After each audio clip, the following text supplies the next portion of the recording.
During the wedding, my son's bride shouted, "Get out and don't come back. You're not welcome here." I smiled and said, "Okay, but I'm taking a few others with me." When she realized who left with me, she screamed. Can you imagine the moment you realize your son, the man you raised, is about to be utterly destroyed by the woman he loves? It happened to me. And in that instant, I knew I had to fight a war I never wanted to wage. It was a quiet March afternoon in Portland. I was happily sketching drainage patterns for my new garden, a far cry from the blueprints and deadlines of my old life. Retirement, you know? It was finally offering the peace I'd longed for. Then the doorbell rang, insistent, dragging me back from my peaceful thoughts. And there he was. Rufus, my son, on my porch, grinning like he'd just won the lottery. Beside him, a woman I'd never seen before, her hand resting on his arm with an ease that felt practiced. Before I could even invite them in, Rufus blurted out, "Dad, we're engaged. I wanted you to meet her right away." Right away, huh? No phone call, no gradual introduction. Just this sudden presentation, like he was showing off a new car he'd bought on impulse. My stomach dropped. "Come in," I managed, stepping aside, a knot already forming in my gut. "This is unexpected." Rufus practically vibrated with nervous energy as they entered. I know. But when you know, right?" The woman extended a perfectly manicured hand. "Celeste Morgan," she purred, her grip surprisingly firm. "I've heard so much about you, Mr. Boyd. Rufus says you designed half the notable buildings in Portland." "Notable is generous," I replied, trying to keep my voice even. "Functional is accurate. Please call me Delbert." As we spoke, her eyes swept across my entryway, taking in the original crown molding, lingering on the walnut banister, assessing dimensions with what looked like professional precision. "This craftsmanship is extraordinary. You don't see this quality anymore." "Built in 1923, I said, watching her absorb the information like someone appraising inventory, not admiring history. In the living room, I offered coffee. As I prepared it, her voice drifted from the next room. She was asking Rufus about square footage, property lines, neighborhood development. That smooth, professional cadence, I recognized it from years of contractor meetings. These were people who measured value before appreciating beauty. "So," I said, returning with the tray, my curiosity outweighing my unease, "tell me how you two met." Rufus launched into a story with a little too much enthusiasm. "Networking event. Industry connection." She was consulting for a luxury real estate firm. He was presenting development plans. Their eyes met across the conference hall. Very cinematic. Celeste, however, filled in the precise details. "I work with high-net-worth clients," she explained, "primarily property portfolios, investment strategies, estate transitions." She dropped high net worth 3 times in 5 minutes. When I met Rufus, his passion for ethical development really impressed me. "So many people in our industry just chase profit. What about your family?" I asked, trying to find a genuine connection. "Where are they?" She deflected smoothly. "Seattle originally, but we weren't close. I prefer looking forward rather than back. Rufus has told me wonderful stories about you, though. Retired architect, widower, built this beautiful home. He clearly got his talent from you." The compliment felt rehearsed. I sipped my coffee, saying nothing. My gut was screaming. Then Rufus, oblivious, pulled a thick document from his messenger bag. "Actually, Celeste suggested something I think shows real maturity. A prenuptial agreement. For transparency and mutual protection." He handed it to me like it was proof of her virtue. I slid on my reading glasses slowly, buying myself a precious few seconds to process this new development. 20 pages. Dense legal language. "This is thorough," I managed. "My attorney drafted it," Celeste explained, her voice all business. "I believe in protecting both parties. Marriage is a partnership, but smart partnerships have clear terms. Don't you agree, Delbert?" My blood ran cold. I flipped through the pages. Clause 7. All family assets acquired during marriage subject to equal division, not marital assets. Family assets. Clause 12. Inheritance received during marriage becomes marital property after 1 year. Has Rufus had independent legal review? I asked, my voice calm, but my mind racing. "Dad, it's fair." "Celeste wouldn't, I'm sure," I interrupted gently. "Just standard practice, son. Any major contract deserves 2 perspectives." Rufus looked wounded. Celeste touched his arm, a subtle pressure redirecting his attention. "Would you like to see the rest of the house?" she asked me, her eyes sparkling. "I'm fascinated by this period's architecture." We toured the rooms. She photographed crown molding, supposedly for inspiration, but her angles captured far more than decorative details. In the master bedroom, she paused by the window overlooking the garden. "Such a large house for one person," she observed. "Have you considered what happens to it eventually?" The question landed with calculated weight. "Eventually is a long way off," I replied. "Of course," she smiled, a little too brightly. "I only meant estate planning is crucial. Rufus mentioned you haven't updated your will recently." My tone cooled. "Did he?" "That's a private matter between father and son." She backtracked with professional grace. "Families should discuss these things openly. Prevents misunderstandings later." "I prefer preventing misunderstandings now," I said, meeting her gaze. Back downstairs, Rufus checked his watch. "We should go. Reservation at 6. At the door, Celeste hugged me with calculated warmth. I'll take good care of him, she whispered against my shoulder. And I'm so glad we'll be family. The emphasis on family sounded possessive. After they drove away, I stood in the doorway, the prenuptial agreement still clutched in my hand. Small details, like structural defects during an inspection, started accumulating in my mind. The diamond bracelet she wore, 3 carats minimum, worth more than 6 months of a consultant's salary. Her designer handbag. Her detailed knowledge of inheritance law, far exceeding casual interest. Questions about my will before questions about my favorite foods or hobbies. I walked to my study, spread the contract across my desk, and began making notes. I circled clause 12, underlined clause 7. In the margin, I wrote one word, why. The weeks after their visit crawled by with a suffocating normalcy. Rufus called regularly, each conversation steering toward wedding plans, venues, guest lists, color schemes. I played the role of the supportive father, responded with appropriate enthusiasm, asked appropriate questions. But the prenuptial contract sat in my study drawer, a silent ticking bomb. Twice, Rufus asked if I'd reviewed it thoroughly. Twice, I deflected, claiming I was still reading through the details. The truth was, I'd read it 17 times. Each reading revealed new concerns buried in the legal language. But concerns weren't evidence. They were only instincts. And instincts don't convince sons blinded by infatuation. Mid-April arrived with unusual warmth. My former colleague, Robert Chin, called, wanting advice on retirement planning. We agreed to meet for lunch downtown. I arrived 15 minutes early, a habit from decades of client meetings. The hostess seated me at a table near the window. Good natural light. I reviewed the menu, wondering if Robert would be late as usual, when movement across the restaurant caught my attention. I looked up and went completely still. Celeste sat at a corner table, partially obscured by a decorative column. A man in an expensive suit sat across from her, early 40s, dark hair, confident posture. Their body language screamed intimacy. She leaned close, her hand covering his on the table. His thumb stroked her wrist with familiar ease. My first instinct was to stand, march over, demand an explanation. My hand was halfway to pushing back my chair. But 40 years of architectural discipline, of seeing patterns, of planning strategy, slammed the brakes on my fury. Confront her now with what? Having lunch with someone? She'd have an explanation ready. Asterisk business meeting. Old friend. Innocent coincidence. Asterisk I needed more than a single observation. I needed a pattern. I signaled the waiter. Could I move to that table instead? I gestured toward a spot where a potted plant would provide partial concealment, and I added for cover, better lighting for my work papers. From my new position, I had a clear sight line, and they couldn't see me. I pulled out my phone, pretended to check messages, and activated the camera. Through the foliage, I photographed them. For 20 minutes, I watched with the attention to detail I'd once applied to blueprint reviews. I cataloged every gesture, her fingers tracing his forearm, his hand briefly touching her cheek. The way they shared a dessert with a single fork, laughing at some private joke. When the waiter brought their check, the man paid without hesitation, an expensive bottle of wine, multiple courses visible on the bill, even from my distance. They were comfortable together. Practiced. This wasn't a first date. This was an established relationship. As they prepared to leave, she kissed his cheek and lingered there, her lips near his ear. He whispered something that made her laugh, not the polite laugh she'd used in my living room, but something genuine and unguarded. They exited separately, professional caution suggesting they understood the need to hide. I waited 5 full minutes, paid my own bill quickly with cash, and followed to the parking area. The man climbed into a black Mercedes sedan. I photographed it, capturing the license plate clearly. Robert Chin arrived 20 minutes late, profusely apologizing about traffic. I barely registered our lunch conversation.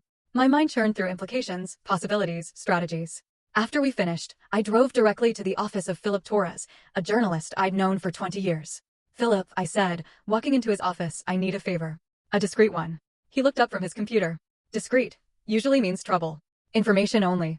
License plate to a name. He studied my expression. Legal trouble? Family trouble. I need to know who someone is before making decisions. Philip leaned back. Remember when I needed an architect's assessment before buying that house on Thurman? You found those foundation issues.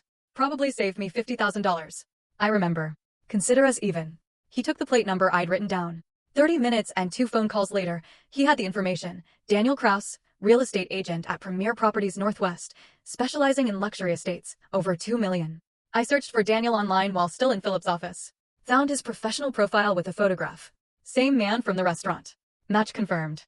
Now I needed depth. That evening, I researched Portland private investigators. I selected Marcus Webb, based on his specialty, financial fraud and infidelity cases. His office was a modest suite downtown. Webb himself was unremarkable, mid-40s, average build, forgettable face. Perfect for surveillance work. I explained the situation concisely. My son's fiancé, a suspicious prenuptial agreement, an intimate lunch with another man. I need her background investigated, I stated. Particularly romantic history and financial patterns. Webb quoted his rates without emotion. $150 an hour plus expenses. Whatever it takes, I said. I want a comprehensive report. He asked one question. If I find what you're afraid I'll find, what will you do? I met his eyes steadily. Protect my son. He nodded and took my retainer check. 2 weeks. I'll be thorough. Those 2 weeks stretched like 2 months. I maintained a normal facade with Rufus. Weekly dinners resumed. Wedding planning discussions continued. Celeste joined twice, performing her role perfectly, affectionate to Rufus, respectful to me, asking my opinion on ceremony details. Each time, I smiled, offered suggestions, and watched her with new understanding. She was good. Really good. If I hadn't seen her with Daniel, I might have believed the performance myself. But I had seen, and now I was waiting for proof. Webb called on May 2nd. Report's ready. You'll want privacy when you read it. We met at his office. The folder he handed over was thick, at least 60 pages. Took some digging, Webb said, but the pattern's clear. She's done this before. Twice. I opened the folder and began reading. Marriage certificate from 2019, Celeste Morgan to James Whitfield, Portland businessman. Divorce filing from 2021, settlement $180,000 plus vehicle. Marriage certificate from 2022, Celeste Morgan to Richard Brennan, Seattle entrepreneur. Divorce filing from 2023, settlement $250,000 plus property transfer. Photographic surveillance from the past 2 weeks showed Celeste meeting Daniel Kraus 6 times. Hotel receipts. Restaurant bills. They'd been involved at least 8 months. Longer than she'd been dating Rufus. Webb's handwritten note on the final page read, "She's getting better at this." I closed the folder and sat in silence, absorbing the complete picture. My son wasn't in love. He was a mark. A target. A transaction she'd been planning since before they'd even met. Recommendation? Webb asked. Show him this today, I thought to myself. Not yet, I said slowly, hearing the words come out calm despite the storm raging inside me. If I approach this wrong, she'll convince him I'm paranoid. I need better timing. A complete strategy. Don't wait too long, Webb warned. Wedding's what, for months away? I stood, folder in hand. I won't let it happen. Trust me on that. I left Webb's office carrying a folder that weighed nothing and everything. Downtown Portland traffic blurred past my windshield during the drive home. My mind wasn't processing stoplights or lane changes. It operated on autopilot while my conscious thought circled a single question: how to stop this without destroying my relationship with Rufus in the process. At home, I spread Webb's report across the dining table. Marriage certificates, divorce decrees, financial settlements, photographic surveillance, each document another nail in Celeste's coffin. But hammering those nails required precision. Approach Rufus too early and she'd convince him I was jealous. Controlling, unable to release him to an independent life. Wait too long and legal protections would activate. Timing was everything. I needed expert guidance. Not an investigator's facts, but a lawyer's strategy. The next morning, I researched Portland family law attorneys online, selecting Patricia Reynolds after reading her 23 years specializing in prenuptial disputes and fraud cases. Her office occupied a renovated Victorian in Nob Hill. I called at 9 sharp, explained briefly that I needed consultation regarding a fraudulent prenuptial agreement. She had an opening at 11. Reynolds herself was a sharp-featured woman in her 50s with a direct manner that suggested no tolerance for wasted time. I presented the situation concisely, showed her Webb's report. She studied the documents with professional intensity, occasionally making notes in precise handwriting. After 20 minutes, she looked up. Oregon's Uniform Premarital Agreement Act allows voiding contracts obtained through fraud, duress, or failure to disclose. Your challenge is proving fraudulent intent existed before contract signing. She explained the burden of proof, pattern of behavior, financial motivation, concealment of material facts. The previous marriages help establish pattern. Her relationship with this Daniel person demonstrates ongoing deception. But you'll need testimony from prior husbands. Victims willing to state she employed identical tactics. Reynolds quoted her retainer fee. $5,000 for comprehensive case preparation. I wrote the check immediately. Document everything from this point forward, she advised. Record conversations if Oregon's one-party consent law allows. It does, if you're a participant. Get your son's permission to record family discussions about wedding planning. Don't tell him why yet. I left with a legal roadmap. That afternoon, I returned to Webb's office. I need you to find her previous husbands. Both of them. I need to know if they'll talk, if they'll testify if necessary. Webb pulled out notes from his report. Kevin Morgan, first husband, lives in Seattle. Tech consultant. Divorced her 3 years ago. Second husband, James Pritchard, moved to San Francisco after their divorce 2 years back. He's harder to locate. Changed jobs, possibly changed his name to escape association with the divorce. I authorized additional investigation expenses without hesitation. Whatever it costs. These men are key to establishing pattern. My attorney says their testimony could void the prenuptial contract entirely. Webb accepted the assignment with a warning. Some divorce victims don't want to relive trauma. They might refuse involvement. Then I'll convince them, I said. They deserve to know she's doing it again. That evening, Rufus called about weekend brunch with Celeste. She wants to bond more with Dad before the wedding, he'd said. I seized the opportunity. Son, I've been thinking. This is a significant time in your life. Would you mind if I recorded some of our conversations? A family history project, capturing stories, advice, memories, something you and Celeste can look back on years from now. Rufus, touched by the sentimental notion, agreed enthusiastically. That's really thoughtful, Dad. Celeste will love that. I purchased a professional recording device the next day, a discreet model used by journalists, voice-activated, 8-hour capacity. I tested it thoroughly. Audio quality was excellent. Oregon law permitted recording conversations where one party consented. I wasn't breaking any laws, just building an evidence foundation. I created an encrypted folder on my computer labeled Family Archive 2025 and began a meticulous documentation system: date, time, participants, key statements, potential legal relevance. Saturday arrived. I activated the recording device in my shirt pocket before Rufus and Celeste arrived for brunch. She entered with practiced warmth, kissed my cheek, brought expensive bakery pastries, complimented recent garden work. Over coffee, the conversation flowed naturally toward estate planning. Celeste initiated smoothly. Delbert, Rufus mentioned you haven't updated your will since his mother passed. That's 8 years. Estate law changes, tax implications shift. Have you considered reviewing it? I played my role perfectly, slightly confused, appreciative of her concern. I suppose I should. Never been good with legal paperwork. You understand these matters. She leaned forward, eager. I work with attorneys regularly through real estate transactions. I'd be happy to recommend someone, or we could discuss as family. Understanding everyone's situation helps with long-term planning. Family planning? I repeated carefully. You mean after you and Rufus marry? Exactly. Combined household finances, shared resources, coordinated investments. Modern families operate as economic units. Rufus chimed in, oblivious. Makes sense, Dad. Celeste has a business degree. She's better at financial strategy than either of us. I nodded slowly, playing elderly confusion. So, you're suggesting, what exactly? Celeste's smile sharpened microscopically. Just transparency, understanding what assets exist, how they're structured, what succession plans are. Prevents family conflicts later. I noted how quickly later entered her vocabulary. She was already planning my death. I'll think about it, I said mildly. After they left, I immediately uploaded the recording, time-stamped key moments. Her language revealed everything: combined household, shared resources, succession plans. She wasn't planning a marriage, she was planning an acquisition. Over the following 2 weeks, Celeste increased contact frequency. She called me directly, ostensibly asking opinions about wedding details, venue selection, catering choices, guest list. But the conversations always drifted toward my property. This house is so large. Have you considered downsizing? Rufus and I could buy it from you at a fair price. You could move somewhere more manageable. Another time, life insurance policies. Do you have adequate coverage? Rufus should be beneficiary, obviously, but have you structured it properly? Each probe grew more blatant. I recorded everything, maintaining my naive persona. You're so thoughtful to help with these things. I never know what I'm doing. Internally, I cataloged her tactics with clinical precision. She was accelerating the timeline, trying to secure legal hooks before the wedding. Why the rush? Web surveillance showed Daniel Kraus pressing her, their relationship strained by her extended investment in Rufus. She was managing 2 men simultaneously, and the pressure was mounting. She was making mistakes. Getting sloppy. Perfect.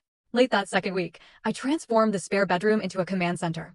I purchased a large corkboard, colored pins, index cards, string. At its center, Celeste's photograph from the engagement announcement. Left side, timeline of her relationship with Rufus. Right side, previous marriages, legal strategy options. Colored strings connected related elements. This visual architecture helped me see the entire pattern simultaneously, identify gaps in evidence, plan next moves. I photographed the board daily, tracking the evolution of the case. One evening, reviewing the latest recording of Celeste probing about my investment portfolio, I sat in that command center and let myself feel the cold fury I'd been suppressing. She actually said, "You're 62, like she was calculating the years until inheritance. Most people avoided discussing apparent mortality. She led with it. And Rufus just nodded along, thinking she was being practical. He couldn't hear what I heard. The assessment. The calculation. The timeline. She wasn't planning a wedding. She was planning an acquisition schedule. Not while I was breathing. 3 more weeks of careful performance. 3 more weeks of recorded conversations where Celeste probed estate planning, suggested property consolidations, calculated my mortality like an actuarial table. Each recording added to the growing file. Each interaction strengthened the legal case Patricia Reynolds was helping me build. Then web called. Found Kevin Morgan. Lives in Seattle, works as a tech consultant. Divorced Celeste 3 years ago. I mentioned the investigation regarding her current engagement. He got very quiet, then asked if the new victim had children. Webb paused. When I said, grown son, Morgan said, tell the father I'll talk to him. Not to an investigator. To the father directly. So, I was driving to Seattle on a Thursday morning in June. Interstate 5 stretched north through familiar landscape, evergreens, exits I'd taken during business trips decades ago. Beside me on the passenger seat, a folder containing Webb's report, photographs of Celeste with Daniel, a documented timeline of her manipulation, evidence to share, credibility to establish. The cafe Kevin chose was in Capitol Hill, a quiet neighborhood spot with good coffee and corner booths. I arrived 30 minutes early, selected a table with clear sight lines to the entrance, positioned myself to observe. Kevin Morgan entered at the appointed time, average height, professionally dressed in business casual, carrying visible caution in his body language. I recognized him from the photograph Webb had provided. I stood, extended my hand. "Mr. Morgan, I'm Delbert Boyd. Thank you for agreeing to meet." He shook my hand, assessed me carefully before sitting. "Your investigator said she's engaged to your son. How old?" 37. Kevin winced visibly. Perfect age. Old enough to have assets, young enough to rebuild a career. I was 39 when I met her. I ordered coffee for both of us. Didn't rush into interrogation. Instead, I asked, "How are you now?" 3 years later. Kevin appreciated the question. Better. Rebuilt my consulting practice. Though I lost a key client in the divorce settlement. She positioned herself on paper as a business partner, despite never working a day in her life. Financial recovery took 2 years. Emotional recovery is ongoing. His honesty broke the ice. I responded, "I'm trying to prevent my son from experiencing what you experienced. That's why I'm here. Not just for legal ammunition, though I need that, but to understand what I'm actually fighting." Kevin nodded slowly. "You're fighting a professional. She's not a casual con artist. She studied this. Perfected it. Made it a career." Over the next hour, Kevin described the entire relationship arc. He met Celeste at a networking event where she positioned herself strategically near successful attendees. She did her research, he recalled. Knew my company name, asked intelligent questions about cloud infrastructure. Seemed genuinely interested in my work, not just my income. At least, that's what I thought. The courtship was intense. She matched his interests perfectly, introduced him to expensive restaurants. After 4 months, she suggested engagement. Said, "When you know, you know." I was flattered. Previous relationships had been cautious, distant. Her certainty felt like validation. The prenuptial contract came with an explanation. She said she'd been hurt before, needed legal clarity, wanted to protect both of us. The contract looked balanced. Equal division of assets acquired during marriage. I didn't understand the clause language. Family assets acquired during marriage actually meant anything either of us inherited or received from relatives became marital property. His father died 8 months into the marriage, leaving him $150,000 and a vintage car collection. According to the prenup, that became a marital asset. The marriage lasted 18 months. She changed after the wedding, Kevin said, his voice flat. Distant, critical, increasingly demanding. Started an affair with a real estate investor. I found hotel receipts. When I confronted her, she filed for divorce immediately. Her attorney was aggressive. Mine was outmatched. The settlement cost him $180,000, the car collection, and a 30% stake in his business. Kevin's voice stayed level, but his hands shook slightly as he held his coffee cup. She knew the timing. Waited until the inheritance cleared, then pulled the trigger. The whole thing was planned from the beginning. I shared my own folder. Kevin reviewed the materials with growing recognition. Same pattern. Exactly. Look at this line, family resource consolidation. She used those exact words with me. It's scripted. He examined the photograph of Celeste with Daniel Cross. Different man, same dynamic. She always has a backup plan. Someone to fall back on when the mark is exhausted. I asked directly, would you be willing to provide a written statement, testify if necessary, to void her prenuptial contract with my son? Kevin didn't hesitate. Yes. I should have spoken up when the investigator contacted me after she married the second husband. Guilt's been eating at me. If I'd warned him, I interrupted gently. You're warning me now. That's what matters. We drafted the statement together on his laptop, detailed timelines, specific manipulation tactics, financial outcome, pattern recognition. Kevin signed it, provided contact information. Call me anytime, whatever you need. She shouldn't be allowed to keep doing this. As our meeting concluded, Kevin offered a final insight. Your son won't believe you at first. I wouldn't have believed anyone trying to warn me. She's that good at creating an alternative reality. She'll have an explanation for everything. The other man is a business associate. Previous marriages ended amicably. Your suspicions are overprotective paranoia. I acknowledge this fear. It's already happening. He's been distant, canceling our weekly dinners, making excuses. She's orchestrating it. Kevin nodded grimly. Textbook strategy. Separate target from support system, especially skeptics. Timing's crucial. You need overwhelming evidence presented at a moment he can't dismiss it.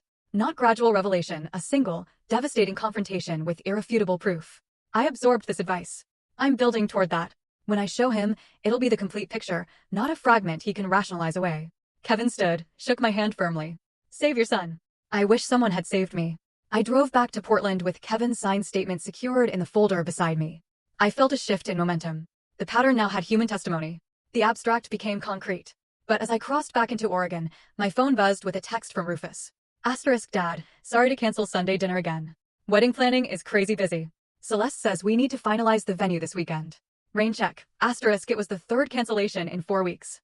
I recognize the strategy Kevin had warned about, isolation by increments. Each excuse reasonable.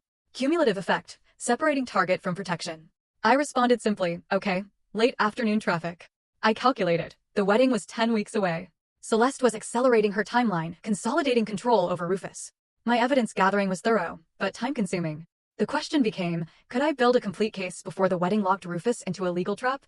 A mathematical problem. An architect's challenge. The answer needed to be yes. Kevin Morgan's signed statement joined the growing evidence file. I added it to the command center board, connecting his testimony to Celeste's current manipulation tactics with red string. The pattern was undeniable. Now, a professional operation refined over multiple victims. But collecting evidence and reaching my son were different challenges. The Sunday after the Seattle trip, Rufus called. Dad, can we reschedule dinner? Celeste needs help choosing between venues. I agreed. The following Sunday, photographer meeting ran late. Third Sunday, sorry, Dad. Wedding planning is overwhelming. We'll catch up soon. 3 consecutive cancellations. Our tradition, maintained even during his college years abroad, now abandoned. Celeste was executing exactly what Kevin had warned about, isolation by increments. By mid-July, I understood she'd sensed something. My performance had slipped somehow, or her instincts detected danger. Either way, she was moving to neutralize me. Wednesday evening, I was preparing dinner when the phone rang. Rufus's voice carried an unfamiliar tension. Dad, we need to talk. Celeste thinks. I've been thinking about our relationship. Warning bells immediately. I kept my voice neutral. What about it? You've been distant lately. When we visit, you ask strange questions. Celeste noticed your recording conversations. She thinks it's because you don't trust her. My mind raced. How did she know about the recordings? Did Rufus tell her about the family history project? Son, those recordings are for preserving family memories. Like I explained. That's what you said. But why do you need to record everything? It feels like surveillance. Like you're looking for problems that don't exist. The phrasing, looking for problems that don't exist, was definitely Celeste's language. Rufus continued, Celeste thinks maybe you're having trouble letting me go. She says parents sometimes sabotage their kids' relationships because they fear abandonment. Textbook manipulation, reframe protective concern as selfish control. I responded carefully. I support your happiness, Rufus. Always have. Then why does Celeste feel unwelcome? Why do you interrogate her about finances and estate planning? I don't interrogate. I engage in conversations she initiates. She says you twist things. Make innocent questions seem suspicious. The conversation spiraled. Rufus grew defensive. I remained measured, but felt my son slipping away. The call ended with Rufus saying, maybe we should take a break from dinners until after the wedding. Give everyone space to breathe. I agreed. What choice did I have? But I recognized this as Celeste's victory. Complete isolation achieved. The following morning, I met Reynolds at her office, explained the deteriorating relationship with Rufus, Celeste's counterattack. She listened with professional sympathy. This is expected. She's protecting her investment. Your son is an asset she's cultivated. She won't let you interfere without a fight. Can I approach him now? Show him the evidence. Reynolds shook her head firmly. Partial revelation is dangerous. You'll show him the investigation. She'll explain it away. Your father hired a detective because he's paranoid. You present the previous marriages. She says I was young, made mistakes, learned from them. You show Daniel Cross photographs. She claims business associate. Your father's twisting innocent meetings. Every piece of evidence you reveal prematurely becomes an inoculation. She builds antibodies against the truth. So I do nothing while she turns him against me? My frustration was clear. You continue building the case. We need overwhelming proof presented at a moment she cannot spin it. Wedding day itself might be ideal. Public setting. Emotional stakes high. Her guard lowered by perceived victory. I considered this. You're suggesting I let the wedding proceed to the brink of disaster? I'm suggesting you strike when the target is most vulnerable. Celeste expects opposition before the wedding. She's defending against that. She won't expect opposition at the wedding. Element of surprise is your advantage. That afternoon, Webb called. She met Daniel again. Downtown Marriott, room 847. Spent 3 hours there yesterday. I couldn't get inside, obviously, but I planted an audio device in the hallway near the door. Not admissible in court, but gives us intelligence. He emailed the encrypted audio file. I downloaded it, played the recording through headphones. Hotel corridor sounds, elevator dings, footsteps, muffled voices. Then a door opening. Celeste's laugh. Daniel's lower voice. The door closed, but the device captured their conversation through poor insulation. Quality was marginal, but words emerged clearly enough. Asterisk, 10 more weeks of the charade. Asterisk, asterisk, 8 weeks to the wedding, August 16th. After that, timeline accelerates. And the father? He's a problem. Handled. I've isolated the son effectively. Old man can suspect whatever he wants. Rufus won't believe him now. Asterisk sound of ice and glass movement. Asterisk, you said that about Morgan's brother. Asterisk, this is different. Rufus is more malleable. No close family except father. And I've poisoned that relationship. After the wedding, the prenup activates. Give it 18 months. 18 months playing devoted wife. I've done longer. Remember the contractor? 2 years of that tedium. This one's easier. He actually believes I love him. Asterisk cruel laughter from both. I stopped the playback. Sat in silence, hearing her voice. Not the warm tone she used with me, but cold calculation with Daniel. It crystallized everything. This wasn't romance gone wrong. It was premeditated fraud. And Rufus was completely blind to it. The following Sunday, I violated my own strategic patience. I drove to Rufus's apartment unannounced, hoping to catch him alone. He answered the door with surprise, bordering on irritation. Dad, what are you doing here? Wanted to see you. We've barely talked in weeks. He didn't invite me inside. We talked in the doorway, awkward and stilted. I tried an indirect approach. Son, have you had an independent attorney review the prenuptial contract? Why would I need that? Celeste's attorney drafted it fairly. Standard practice to have separate legal counsel. Dad, stop. This is exactly what Celeste warned about. You're trying to undermine our relationship. I'm trying to protect. I don't need protection. I'm 37 years old, capable of making my own decisions. I saw Celeste's purse on the entry table. Realized she was inside, listening. Probably coached this entire exchange. Rufus, please just listen. No, you listen. If you can't support this marriage, maybe you shouldn't attend the wedding. Think about that. He closed the door. I stood in the empty hallway, feeling defeat. Driving home, I understood. Reynolds was right. Partial approach failed. I needed overwhelming confrontation, not gentle persuasion. But the cost was watching my son drift into disaster while I prepared. Back home, I updated the case board with latest developments. Created a new section, counterattack timeline. Documented each cancellation, Rufus's changing language, Celeste's escalating control. Added the transcript of the hotel recording. Photographs Webb had captured. The evidence covered an entire wall now. Financial documents, surveillance photos, Kevin Morgan's testimony, recorded conversations, timeline analysis. Any objective observer would see the clear pattern. But Rufus wasn't an objective observer. He was the target, the mark, the victim in progress. I stood before the board, an architect analyzing a complex structure. The foundation was solid, legal framework through Reynolds, victim testimony through Kevin, surveillance evidence through Webb, documented manipulation through recordings. But timing remained the critical variable. Strike too early, the structure collapsed. Wait too long, Rufus was legally trapped. Wedding date, August 16th, loomed like a deadline. 8 weeks away now. I made my decision. Let Celeste think she'd won. Play the defeated father accepting loss. Lower her guard completely. Then, at the wedding, when she was most vulnerable, most confident, most exposed, strike decisively. No warning, no mercy, complete revelation. Late July became early August. Weeks of silence from Rufus. No calls, no texts. Complete radio silence. I maintained the strategic withdrawal, resisting every urge to reach out. Let Celeste believe she'd won.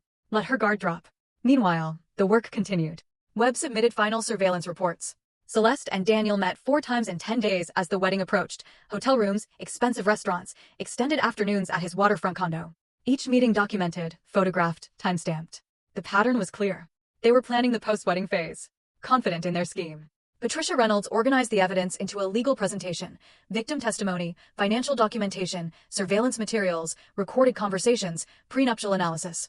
This would convince any judge, she said. But your audience is your son, not a court. Arrange materials for emotional impact, not just legal strength. 2 weeks before the wedding, I was ready.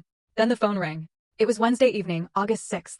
I was in the command center arranging evidence packets when Rufus's name appeared on my screen. First call in 3 weeks. Dad. His voice was uncertain, almost sheepish. Hi, son. A silent stretch between us. Then, wedding Saturday. I know we've had distance lately, but you're still my father. I want you there. I was careful. Does Celeste want me there? He trailed off. She thinks maybe it's not a good idea, but it's my wedding too. I'm inviting you. I appreciate that. Of course I'll attend. Really? I thought maybe you'd support your happiness, Rufus. Always have. More silence. I sensed he wanted to say more. Couldn't quite form the words. Finally, ceremonies at 3 p.m. Brookside Country Club. Reception following. You don't have to stay long if it's awkward. I'll stay as long as appropriate, I said. But I need to tell you something important at the wedding. Will you give me a few minutes of your time, before or after the ceremony? Your choice. Important like what? His defensive tone returned. Information you need to have about your future. Your marriage. If this is more criticism of Celeste, it's information. What you do with it is your choice. Just promise you'll listen. Reluctantly. Fine. After the ceremony. Brief conversation. Thank you. That's all I ask. The call ended. I sat motionless, processing. Rufus reaching out, despite Celeste's objections, suggested the manipulation wasn't absolute. Some part of him still valued our relationship, still wanted his father's presence. This complicated the emotional calculus. The revelation would devastate him, but the alternative was worse. The first week of August, I transformed months of accumulated materials into a strategic presentation. I created 3 identical evidence packets, one for Rufus, one for Reynolds as legal backup, one for my own reference. Each packet was organized chronologically. Section 1, Background. Kevin Morgan's written testimony, financial records of previous divorces, pattern analysis. Section 2, Current deception. Webb's surveillance photographs of Celeste with Daniel, spanning 3 months. Hotel records, a timeline showing meetings throughout Rufus's courtship. Section 3, Manipulation evidence. Transcripts of recorded conversations, highlighting financial probing, estate planning pressure, isolation tactics. Section 4, The smoking gun. Transcript of the hotel hallway recording, where Celeste and Daniel discuss the timeline, financial calculations, explicit acknowledgement of the scheme. Section 5, Legal analysis. Reynolds' assessment of the prenuptial contract, fraud indicators, grounds for annulment. Each section marked with color-coded tabs, key passages highlighted. The presentation was a masterwork of architectural organization, logical flow, building evidence systematically, culminating in an undeniable conclusion. I sealed the packets in professional folders, labeled them simply, The Truth About Celeste Morgan. I stored 2 copies in the safe, kept one accessible for wedding day. I also created a digital backup on an encrypted USB drive. If physical materials were somehow compromised, the evidence survived. August 8th, I met Reynolds for what we both understood was the final pre-confrontation session. She reviewed the evidence packets, pronounced them devastating, then addressed practical concerns. A wedding day revelation is a high-risk strategy. Rufus will be emotionally vulnerable, potentially defensive. Celeste will try to control the narrative immediately. You need to present everything at once. Give him no time to process through her filter. What's your recommendation? Pull him aside privately after the ceremony, if possible. Find a moment when you can speak to him alone with the evidence. She paused. What's your extraction plan? Extraction. After the revelation, Rufus would need space away from Celeste to process. She'd try to isolate him immediately. Spin the evidence. You need somewhere he can go. Your house? A hotel room? Anywhere she can't follow. I hadn't considered this. My house. I'll insist he come home with me to discuss. Reynolds nodded. Good. Have a bag packed for him. Clothes, toiletries, whatever he might need for a few days. Show him you're prepared to support him through the aftermath. August 10th, Webb delivered his concluding investigation materials. Final photographs showed Celeste and Daniel at a waterfront restaurant 3 days prior. Their conversation apparently intense. Based on their body language and duration, 2 hours, I'd say they're finalizing post-wedding plans. She's stressed. He's reassuring. Timeline's approaching, and she's feeling pressure. Webb also provided financial intelligence. I pulled Daniel's recent transactions through a source I have. He's paid for all their hotel rooms, dinners, even bought her expensive jewelry she probably won't wear around Rufus. He's invested significantly in this relationship. I absorbed this additional dimension. So Daniel's a victim, too, in his way? Willing victim. He knows what she's doing to your son. That recording proved it. He's complicit. Webb extended his hand. Good luck. This has been the most satisfying case in years. Stopping a predator before she completes the cycle. August 12th evening, 4 days before the wedding. I was reviewing the evidence packets when the phone rang again. Rufus's voice. Ceremonies at 3 p.m., Brookside Country Club. I know I already told you, but I wanted to make sure you're really coming. I'll be there, son. Okay, thanks, Dad. After he hung up, I sat in silence.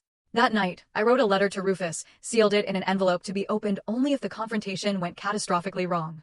An explanation of the investigation. My motivation. The evidence location. An apology for the method, but not for the intention. I placed the letter in my safe deposit box with instructions for my attorney. A backup plan in case of the worst outcome. August 15th, Friday evening, the night before the confrontation. I prepared methodically. Laid out my formal suit. Ensured the evidence folder was ready. Tested the recording device. A small digital recorder that fit in my jacket pocket. Reviewed key talking points for the presentation. Ate a light dinner. Needed a calm stomach tomorrow.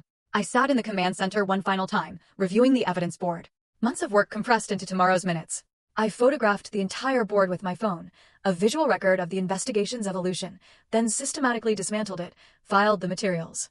The command center transformed back into a guest bedroom. Physical evidence removed, but psychological preparation complete. That night, sleep was elusive. I lay in darkness, my mind running through scenarios. Best case, Rufus sees the truth immediately, leaves with me, cuts contact with Celeste. Worst case, Rufus believes her spin, chooses fiancé over father, proceeds with wedding. Most likely, confusion, denial, gradual acceptance over hours or days. I was prepared for all scenarios, but hoped for swift recognition. As dawn approached, I finally slept briefly, dreaming of construction sites and buildings collapsing, of foundations that held and those that failed. I woke at 6. Wedding day had arrived. Wedding morning arrived with gray Portland skies, threatening rain that never came. I dressed methodically, formal charcoal suit, white shirt, conservative tie. The evidence folder slipped into my jacket's inner pocket. Its weight was barely noticeable, but its presence was constant. The digital recorder, tested one final time, battery full, memory clear, voice-activated function engaged. I arrived at Brookside Country Club 90 minutes before the ceremony. I wanted to observe the setup, understand the venue layout, identify private spaces where a post-ceremony conversation with Rufus could occur. The club occupied a rolling hillside overlooking the Willamette Valley, manicured lawns, vintage architecture, discreet wealth. The parking lot was already filling with expensive vehicles. Inside, the controlled chaos of final preparations, florists adjusting arrangements, caterers organizing the reception hall, a photographer testing lighting angles. I positioned myself strategically for the ceremony, back row, aisle seat, clear sightline. Guests arrived in waves. Celeste's side filled quickly with well-dressed strangers. Rufus's side remained sparse, evidence of the isolation she'd engineered. I recognized few of his colleagues, no close friends. The wedding party assembled. Then the processional music began. Celeste appeared at the aisle's head, objectively beautiful in an elaborate white gown that probably cost $15,000. She walked toward Rufus with practiced grace, a smile radiating confidence. I activated the recording device with a subtle pocket touch. Vows were exchanged. Asterisk, I promise to love, honor, cherish. Asterisk, each word from Celeste's mouth, a documented lie. Rings placed. Asterisk, I now pronounce you husband and wife. Asterisk, guests applauded. The couple kissed. I watched my son seal a legal trap, knowing I had perhaps 60 minutes left to save him. Champagne flowed, appetizers circulated. I maintained a peripheral position, declined alcohol, observed. Celeste remained attached to Rufus's arm, steering conversations, intercepting anyone who approached him independently. Classic control behavior. I tracked the venue layout mentally, main ballroom, side rooms for private conversations, emergency exits, DJ booth with a microphone set up for toasts. I identified the optimal private space, a small library off the main hallway. Door closes. Windows provide light. Furniture suitable for document review. The reception transitioned to a seated dinner. Assigned seating placed me at table 8, far from the head table where the newlyweds sat, elevated. A deliberate slight, undoubtedly Celeste's arrangement. Throughout dinner, I watched her. She was radiant, victorious, completely confident. Perfect. Then dessert concluded, and the DJ announced, "Now we'll hear from the bride's parents," followed by the father of the groom. Before toasts began, Celeste excused herself from the head table. She detoured to my table, leaned down close, her voice low enough only I could hear. "Delbert, I want to thank you. You raised a wonderful son. Your job is complete now." She paused, gauging my reaction. I remained expressionless. "This is my family now. Rufus and I discussed it. We need space to build our marriage without interference, meaning you should probably leave soon. You've been here for the ceremony. That's sufficient."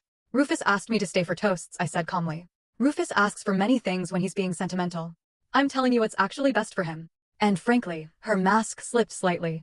Contempt breaking through. "You're in excess here. You don't fit with our friends, our lifestyle, our future. Go home. Don't come back." She straightened, smoothed her dress. I spoke quietly. "All right, Celeste." She smiled, vindicated. "But I'm taking someone with me when I leave." She paused. "Process this. Taking someone? What does that mean?"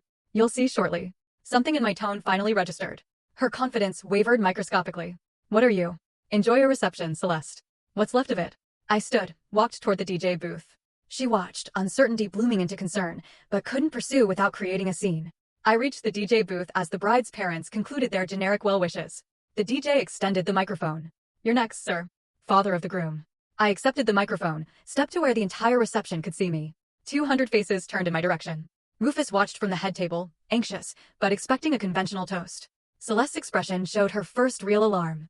"Thank you all for attending this celebration. I'm Delbert Boyd, Rufus's father." Standard opening. Guests relax slightly. Traditionally, this is the moment for a toast. A celebration. Well wishes. Welcoming a new family member. Pause. The silence hung heavy. I'm not giving that toast. What I have to say is more important than tradition. "Rufus." I looked directly at my son. "I need to speak with you privately. Immediately. This cannot wait." The room's energy shifted, sensing irregularity. Rufus half stood. "Dad, what are you?" "Rufus, I need to speak with you privately right now. This is extraordinarily important." Silence blanketed the reception. Celeste's face drained of color. "This can wait. Let's continue the reception. Address family matters later." "No," I interrupted firmly. "This cannot wait. Rufus, give me 10 minutes. Private conversation. What I show you will change everything." The reception froze in confused silence. Guests whispered, uncertain whether this was planned drama or real conflict. Rufus stood fully, torn between my urgency and Celeste's restraining hand on his arm. She hissed something inaudible. He shook his head, stepped away from the table. 10 minutes, Dad. Then you need to explain why you're disrupting my wedding. He walked toward me. Celeste rose to follow. I raised my hand. Just Rufus. This conversation is between father and son. He's my husband now. Celeste protested. I have a right. You have no rights to this conversation. Rufus, please. The library, down that hall. Just us. Rufus nodded, uncertainty clear, but curiosity stronger. We walked toward the exit. Behind us, Celeste called, Rufus. Don't let him manipulate you. Whatever he's about to say, her voice faded as we entered the hallway. I guided my son to the library, opened the door, gestured inside. Rufus entered. I followed, closed the door firmly. Through the wood, muffled sounds of the agitated reception. We were alone now. The moment of truth had arrived. The library door clicked shut. Silence pressed against us, thick, anticipatory, breakable. Rufus stood near the bookshelf, arms crossed defensively. Jaw set. His wedding suit still perfect. Boutonniere still fresh. Husband for less than 3 hours. All right, he said curtly. 10 minutes. You've destroyed my wedding reception for this. Show me whatever evidence justifies that. I removed the folder from my jacket, placed it on the mahogany table centered in the room. Maybe 2 inches thick. Months of investigation, compressed to portable form. My hands were steady. I'd spent too long preparing for this moment to tremble now. Before I open this, understand something. Everything inside was legally obtained. Nothing fabricated. Nothing misinterpreted. Independent verification available for every claim. Why are you talking like a lawyer? Just show me. I opened the folder to the first section. This is testimony from Kevin Morgan. Rufus frowned. Who? Celeste's first husband. His expression flickered. Surprise. She told me she'd never been married. I slid the document across the table. Read it. He picked up the pages reluctantly, began scanning. Kevin's statement was detailed. Courtship timeline, engagement after 4 months, prenuptial contract, marriage duration, financial manipulation, divorce settlement costing him $180,000 plus a business stake. Rufus read slowly, color beginning to drain from his face. This could be fake. Anyone could write. Kevin signed it. A notarized statement. He's willing to testify under oath. Here's his contact information. Call him right now if you doubt. I pushed my phone across the table. Rufus stared at the document, not reaching for the phone. There's a second husband, I continued quietly. James Pritchard. Similar pattern, similar outcome. She's done this before, Rufus. Twice. You're the third target. No, the word came out weak. She would have told me. Why would she tell you? That information destroys the illusion she's carefully built. I opened the second section. Photographs spilled across the table. Celeste and Daniel Cross at restaurants, entering hotels, walking through parks, timestamps spanning March through August. Who is that? Rufus asked, his voice hollow. Daniel Cross, real estate agent. They've been involved for at least 8 months. Longer than she's known you. I laid out images chronologically. Early March meeting, April hotel visit, May afternoon at his condo, continuing through 2 weeks ago. Every time she claimed late work meeting, client showing she was with him. Rufus picked up a photograph showing them kissing outside a hotel entrance. His hand trembled. You hired a private investigator to follow my fiancé? I hired an investigator after accidentally seeing them together. Would you have believed me without proof? This doesn't mean. Maybe it ended before we got serious. It didn't end. Look at the dates. This one, I pointed to a recent photo, was 3 days before your wedding. I opened the third section. Financial documents. Look at the divorce settlements. A pattern of timing. Marry quickly. Stay 18 months to 2 years. File for divorce once significant assets have been acquired. Your prenup. It's designed to maximize her financial access after 1 year. Stop. Rufus's voice broke. He couldn't finish. I pressed forward. I had to complete the presentation while his defenses were crumbling. During wedding planning, I recorded family conversations. You gave permission. Remember, Family History Project? Rufus nodded numbly. I recorded because I suspected manipulation. I opened my laptop, queued audio files. Listen. I pressed play. Celeste's voice filled the library, warm and concerned. Asterisk, Delbert. Have you updated your will recently? Estate planning is so important. Asterisk, the recording continued through her probing questions about property value, inheritance structures, succession planning. Each clip showed calculated financial interest masked as helpful concern. Rufus listened with growing horror. One more piece, I said. The most important. I queued the final audio file. This was recorded in a hotel hallway. Audio quality isn't perfect, but the words are clear enough. I pressed play. Celeste's voice emerged, talking to Daniel. Asterisk, 8 more weeks of the charade. Asterisk, her laugh. Cruel and calculated. Daniel, asterisk, and the father? He's a problem. Asterisk, Celeste. Asterisk, handled. I've isolated the son effectively. Old man can suspect whatever he wants. Rufus won't believe him now. Asterisk, sound of movement. Ice clinking. Daniel, asterisk, you said that about Morgan's brother. Asterisk Celeste. Asterisk, this is different. Rufus is more malleable. No close family except father. And I've poisoned that relationship. After the wedding, the prenup activates. Give it 18 months. Asterisk Daniel. Asterisk 18 months playing devoted wife. Asterisk Celeste. Asterisk I've done longer. Remember the contractor? 2 years of that tedium. This one's easier. He actually believes I love him. Asterisk their laughter. I stopped the playback. Silence crushed the library. Rufus sat frozen, his face completely drained of color. His breathing had gone shallow. For 30 seconds, he didn't move. Then, that's her voice, not a question. A statement. Yes. She called our marriage a charade? Yes. She said I'm malleable. That I believe she loves me. His voice cracked on the final words. I'm sorry, son. He stood abruptly, paced to the window, stared out at the manicured grounds where hours ago he'd married the woman whose voice still echoed in the room. Asterisk, he actually believes I love him. Asterisk, the prenuptial contract, I said gently. It's designed to maximize her financial access. If you stay married 12 months, she's entitled to 40% of assets acquired during marriage. A legal trap disguised as mutual protection. Rufus turned from the window. His face had transformed. Shock giving way to something colder. Harder. She planned this from the beginning. Researched me. Targeted me. Performed caring girlfriend. Manipulated me away from you. Married me. All for money. Yes. What do I do? His voice was empty. First decision is simpler. Do you continue this reception, celebrating a marriage that's built on lies? Or do you end it now? He looked at the closed door. Beyond it, 200 guests waited. Celeste waited. Music probably playing. I end it, he said quietly, then louder.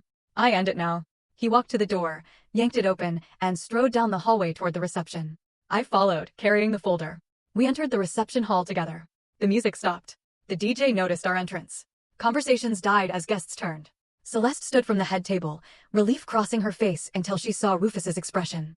He walked directly to her, stopping 3 feet away, the entire room watching. The wedding is cancelled, Rufus announced, his voice carrying to every corner. Gasps rippled through the guests. Celeste's face went white. Everyone can leave. The reception is over. I apologize for the disruption, but this marriage was a mistake. Please go. He turned, walked back toward the exit. Celeste found her voice. Rufus. What did he tell you? What lies? The truth, Rufus said without turning. About Daniel. About your previous marriages. About your plans for our marriage. He's lying. He's manipulating you. Showed you fabricated evidence. Rufus stopped, turned. I heard your voice on a recording. Discussing the timeline, calling me malleable, laughing about how I actually believed you loved me. Her face strained further. That was taken out of context. What context makes 18 months of charade acceptable? Stop. Just stop, Celeste. He looked at the confused guests. Please leave. This is over. Celeste turned on me screaming. You destroyed my wedding. I'll sue you for harassment, defamation, invasion of privacy. Everything was obtained legally, I said calmly. One-party consent recording laws, standard surveillance, voluntary testimony. Your attorney will confirm it's admissible. You'll regret this, both of you. I'll take everything in court. You'll get nothing, Rufus said. The prenup is void due to fraud. My attorney's already prepared annulment papers. He walked toward the exit. I followed. Behind us, chaos erupted. Guests standing, confused conversations, Celeste's voice rising in desperate protest. We pushed through the doors into the evening air. Father and son together. We drove away from Brookside Country Club in silence. Rufus sat in the passenger seat, still wearing his wedding suit, minus the boutonniere he'd torn off and discarded. His hands trembled slightly, shock settling into his system like poison. At my house, he went directly to the guest room, his childhood bedroom, essentially unchanged, and stayed there for 3 hours. I didn't intrude. Let him process alone. When he emerged, his face was blotchy from crying, but his voice was steady. Tell me what happens next legally. That night, we called Patricia Reynolds. She arrived within the hour, spread the evidence across my dining table, explained the legal strategy. Rufus listened like a man receiving a terminal diagnosis, absorbing information about the dissolution of the life he thought he'd built. 5 days later, Celeste's attorney served papers. She was suing for breach of contract and emotional damages. $1 million. Reynolds smiled when she read it. Perfect. She's engaging on legal ground where we're strongest. We met in Reynolds' office a week after the wedding confrontation, morning light through the windows. The 3 of us around a conference table covered with legal documents and evidence files. Reynolds reviewed Celeste's lawsuit with professional detachment. She's claiming you breached the prenuptial contract by refusing to honor the marriage. Seeking enforcement of contract terms, plus emotional distress damages. Classic aggressive legal posturing meant to intimidate you into settlement. Rufus looked exhausted. Can she win? No. The contract was procured through fraud. Your father documented that extensively. But we'll need to prove fraudulent intent in court. That means presenting all evidence publicly. Kevin Morgan's testimony, surveillance materials, recordings, financial analysis. She paused, assessing Rufus carefully. This will be painful. Your private humiliation becomes public record. Celeste's attorneys will argue you were a willing participant who changed his mind after the wedding. They'll paint you as vindictive. Let them, I said. Because we have her voice on recording, calling the marriage a charade. Discussing an 18-month timeline. Laughing about his belief in her love. We have 2 previous victims with identical patterns. Reynolds organized papers into presentation folders. The hearing is scheduled 2 weeks out. I'll file a countermotion to void the contract based on fraud. We'll request the court also refer the matter to the district attorney for criminal investigation. The week before the hearing, Reynolds conducted practice testimony with Rufus. She played opposing counsel, attacking his credibility with brutal efficiency. Mr. Boyd, isn't it true you willingly pursued a relationship with Ms. Morgan? That you proposed marriage? That you signed the prenuptial agreement after reviewing its terms? Rufus, exhausted from emotional turmoil, struggled to maintain composure. Yes, but I didn't know. Didn't know what? That relationships require trust? Or did you simply regret your decision and concoct an elaborate fraud narrative to escape consequences? That's not. You hired a private investigator to follow your fiancé. Recorded private conversations. These are actions of a paranoid, controlling individual, not a victim. Rufus's hands clenched. Reynolds softened, returned to her normal tone. That's what they'll do. Twist facts, attack character. You need to stay calm. Stick to the evidence. When they attack, respond simply. I believed I was in an honest relationship. Evidence proved otherwise. The courthouse hearing room was smaller than I expected. Wood paneling, a judge's bench, elevated gallery seating for perhaps 30 people. Celeste sat at the plaintiff's table with 2 attorneys, a designer suit projecting confidence. She avoided eye contact with us. Judge Margaret Chin, mid-50s, reviewed the filings with evident skepticism toward Celeste's claims. Reynolds presented our case first. Your Honor, this isn't a simple contract dispute.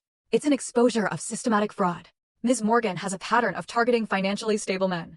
Marrying quickly.